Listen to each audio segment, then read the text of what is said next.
ఉత్తరాంధ్రలో ఊపు ఆ పార్టీకి ఉందంటగా, అందుకే అంత ధైర్యంగా ఉన్నారా? ఆంధ్రప్రదేశ్లో ఎన్నికలు పూర్తయిన పార్టీ నేతలు ఇంకా పోస్ట్మార్టం చేసుకుంటున్నారు. వివిధ ప్రాంతాల నుండి నివేదికలు తెప్పించుకొని పోలింగ్ ఎవరికి అనుకూలంగా జరిగిందన్న దానిపై ఒక స్టడీ చేస్తున్నారు. పోలింగ్కు ఫలితాల వెలువడడానికి 20 రోజుల సమయం ఉండటంతో లెక్కలతో కాలక్షేపం చేస్తున్నారు. గత ఎన్నికలతో పోలిస్తే సీట్లు పెరుగుతాయా, తగ్గుతాయా, ఏ ప్రాంతంలో ఏ అంశాలు ప్రభావితం చేశాయి, పోలింగ్ శాతం పెరగడానికి కారణాలేంటి, ఓటర్ల మూడ్ ఎలా ఉంది, ఒకవైపే ఉన్నారా, అందుకు కారణాలేంటి అన్న దానిపై ప్రధాన పార్టీలైన టీడీపీ, వైసీపీలు ఇంకా కసరత్తులు చేస్తూనే ఉన్నాయి. అయితే ఉత్తరాంధ్రలో ఈసారి ఏ పార్టీకి ఎక్కువ స్థానాలు వస్తాయన్న అంచనాలు మాత్రం రెండు పార్టీల నుంచి కనిపిస్తున్నాయి. ఉత్తరాంధ్ర ప్రజలు అమాయకులు. వారు తమకు మంచి చేసిన వారిని ఎన్నడూ మరచిపోరు అన్నది ఎప్పుడు నుంచో వినిపిస్తున్న మాట. వాళ్ళు ఎప్పుడూ గొంతెమ్మ కోర్కెలు కోరుకోరంటారు. తమకు ఉన్న దాంట్లో తిని బతికే వాళ్లుగా వారిని అందరూ భావిస్తారు. అందుకే ఉత్తరాంధ్రలో మిగిలిన ప్రాంతాల నుండి వెళ్లిన వాళ్లే పెత్తనం చేస్తున్నా వాళ్ళు మాత్రం పట్టించుకోరు. రాజకీయంగా కావచ్చు, వ్యాపారపరంగా కావచ్చు, ఉత్తరాంధ్ర ప్రజలు అందరినీ అక్కున చేర్చుకుంటారన్న నానుడితో అక్కడకు అనేక మంది చేరి ఇప్పుడు ఎవరికి అందనంత స్థాయిలో ఉన్న వాళ్లకు కొదవలేదు. ఎక్కడ నుండి వచ్చారని కాదు, వాళ్ళు గుర్తులను చూసి ఓటు వేసే రకం అంటారు. అంత మనసున్నోళ్ళు, మంచోళ్ళు.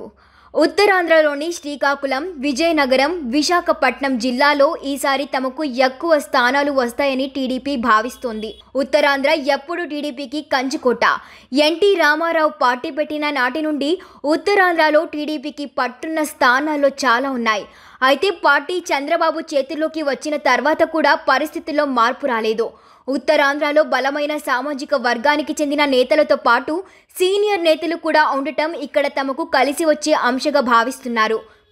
శ్రీకాకుళం జిల్లాలో గత ఎన్నికల్లో 2 సెగ్మెంట్లలో మాత్రమే టీడీపీ గెలిచింది. అయితే ఈసారి వాటి సంఖ్య మరింతగా పెరుగుతాయని అంచనా వేస్తుంది. విజయనగరం జిల్లాలో గత ఎన్నికల్లో వైసీపీ క్లీన్ స్లిప్ చేసింది. కానీ ఈసారి అక్కడ ఖచ్చితంగా కొన్ని స్థానాలను సాధిస్తామని నమ్మకంతో ఉంది. ఇక విశాఖపట్నంలో గత ఎన్నికల్లో 4 స్థానాలకి పరిమితమైన తాము ఈసారి అత్యధిక స్థానాల్లో విజయ దుందుబి మోగించడం ఖాయమని చెబుతుంది. అధికార వైసీపీ విషయానికి వచ్చేసరికి విశాఖపట్నాన్ని పరిపాలనా రాజధానిగా చేస్తామని ప్రకటించడంతో అక్కడ రియల్ బూమ్ వచ్చిందంటున్నారు.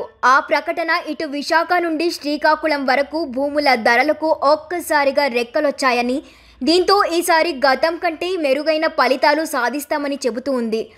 మరోవైపు పథకాలు కూడా పనిచేశాయని, మహిళలు అత్యధికంగా ఓటింగ్కు రావడంతో తమకు అత్యధిక స్థానాలు వస్తాయని నమ్మకంగా ఉంది. తాము ఓడిపోతామనుకున్న నియోజకవర్గాల్లోనూ టఫ్ ఫైట్ ఇవ్వడాన్ని ఉదాహరణగా చూపుతుంది. 3 జిల్లాల్లో ఈసారి కూడా తమది పైచేయని అంటుంది. అందుకని తమకు ఏ విధమైన ఢోకా లేదని, ఉత్తరాంధ్రలో మరోసారి వేవి తమ వైపే ఉందని ఫ్యాన్ పార్టీ నేతలు నమ్ముతున్నారు.